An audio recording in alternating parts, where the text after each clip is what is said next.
लासलगाव बाजार समितीमध्ये शेतकऱ्यांचं आंदोलन सुरू आहे। पाण्याच्या टाकीवर चढून हे शोले स्टाईल आंदोलन केले जात आहे। कांद्यावरील निर्यात शुल्क रद्द करण्याची मागणी या शेतकऱ्यांची आहे। पोलिसांकडून आंदोलकांची समजूत काढण्याचे प्रयत्न करण्यात येत आहेत। शेतकऱ्यांच्या आंदोलनामुळे बाजार समितीतील लिलाव ठप्प झालेत। केंद्र सरकारने कांद्यावर लावलेले 20% निर्यात शुल्क तातडीने रद्द करण्याच्या मागणीसाठी लासलगावात शेतकऱ्यांनी आंदोलन सुरू केले। बाजार समितीमधील पाण्याच्या टाकीवर चढून शेतकऱ्यांनी हे शोले स्टाईल आंदोलन सुरू केलेले आहे। या आंदोलनामुळे काही काळ लिलाव ठप्प झाले असून पोलीस घटनास्थळी दाखल झाले आणि या शेतकऱ्यांची समजूत काढण्याचे प्रयत्न केले जात आहेत।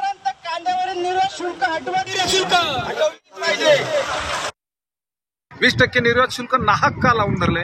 जर बाजारपेठांमध्ये कांद्याचे बाजारभाव काहीच नाही, नाममात्र आहे, तर मग तुम्हाला निर्यात शुल्क हटवून द्यायला काय झालं?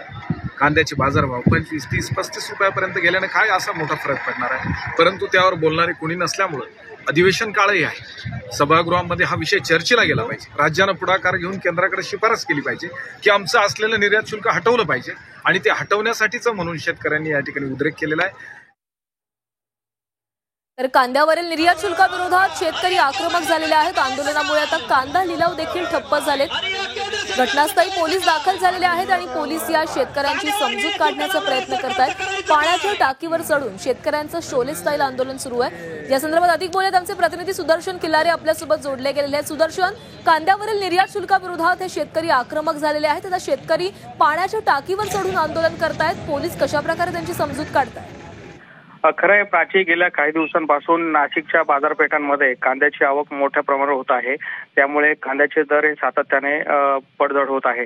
शेतकऱ्यांची हीच मागणी आहे की केंद्र सरकारने जी 20% निर्यात शुल्क लावलेले आहे ते तातडीने कमी करावं व शेतकऱ्यांना कुठेतरी भावामध्ये दिलासा द्यावा।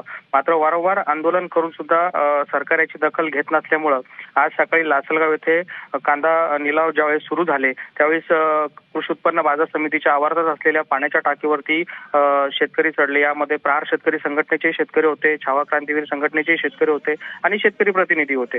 तर त्यांनी मिळून हे आंदोलन सुरू केलं आणि अचानक झालेल्या आंदोलनामुळे पोलिसांची तारंबळ उडाली।